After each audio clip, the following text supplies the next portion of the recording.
Bonjour les enfants, bonjour Julie, Samuel et Pablo. On va parler aujourd'hui d'un vieux monsieur, mais d'un très vieux monsieur, un vieux monsieur, encore plus vieux que Palou, c'est vous dire.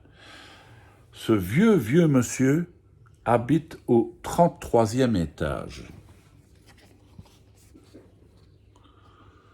Au tout dernier étage d'un gratte-ciel sans ascenseur vit un vieux monsieur.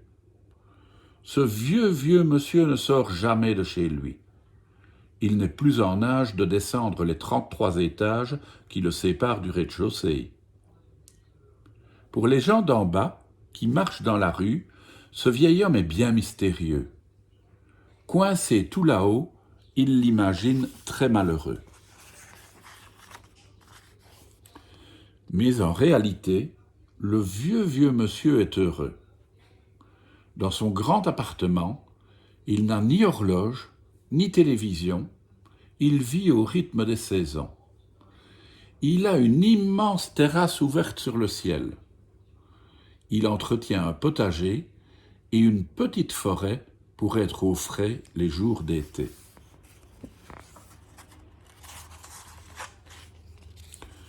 Son seul visiteur, c'est le livreur. Tous les matins, il grimpe les escaliers des 33 étages pour apporter au vieux monsieur ses courses et son journal. Ce que le vieux monsieur aime dans le journal, c'est collectionner les bonnes nouvelles. Dès que le livreur a refermé la porte, ses yeux parcourent les pages à toute vitesse. En quelques minutes, il découpe les articles porte-bonheur et les range précieusement dans sa malle. Ensuite, il file à sa fenêtre. Car son plus grand plaisir, c'est d'observer la vie d'en bas avec ses jumelles. Il aime guetter les sourires sur les visages. Parfois, ces sourires arrivent sans prévenir, ce sont ceux qu'il préfère. Quand d'anciens amis se croisent par hasard, leurs visages s'illuminent. Quand la pluie se met à tomber, des inconnus partagent timidement un parapluie. Et si un pigeon se pose sur un chapeau, les enfants rient.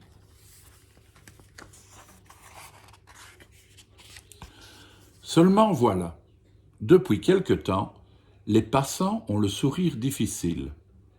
Le monde d'en bas semble bien triste. Aujourd'hui, de sa fenêtre, le vieux monsieur n'a attrapé aucun sourire avec ses jumelles. Et pourtant le ciel est bleu, les arbres sont en fleurs, les oiseaux chantent. Ce soir, le vieux monsieur ne trouve pas le sommeil. Les gens d'en bas le tracassent. Ils ne se saluent plus, ils s'ignorent. Ils n'ont plus d'expression sur le visage. Le vieux monsieur aimerait comprendre pourquoi. Mieux, il aimerait faire réapparaître les sourires. Mais que peut-il faire du haut de son gratte-ciel? Lâcher des ballons dans les airs? Les sourires ne feraient que passer, les ballons seraient vite oubliés. Accrocher à son balcon des banderoles avec un message? Les gens d'en bas croiraient à de la publicité. Descendre dans la rue pour leur parler? Ce serait bien trop fatigant et risqué pour sa santé. La nuit porte conseil, songea le vieux monsieur en fermant les yeux. En se réveillant, le vieux monsieur court à sa fenêtre. Il a rêvé que les sourires étaient revenus, mais ses jumelles lui prouvent le contraire. Le journal d'aujourd'hui, le vieux monsieur le lit très attentivement. Il pense y trouver une explication à la tristesse d'en bas, mais en vain.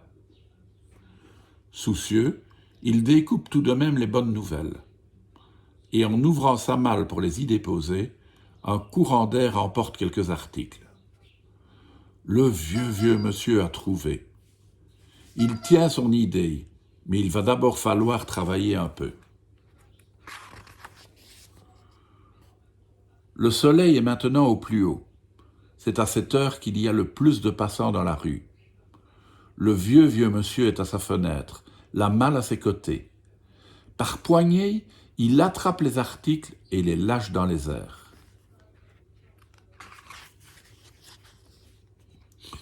Quand les premiers bouts de papier touchent le sol, les gens d'en bas, intrigués, les recueillent. D'un côté, ils découvrent un article de journal plein d'espoir, et de l'autre, un petit mot qui dit « Des instants de bonheur surviennent à chaque seconde, partout dans le monde.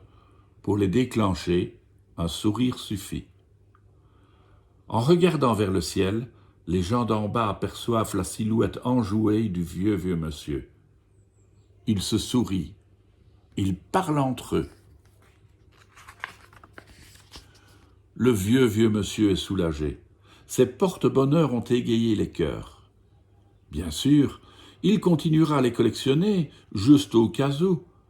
Mais quand les gens d'en bas repasseront par là demain ou après-demain, ils souriront. Le vieux monsieur en est certain. Et peut-être même qu'ils salueront le vieux monsieur de la main ou d'un peu moins loin. Alors, on fait un petit sourire. À demain les enfants.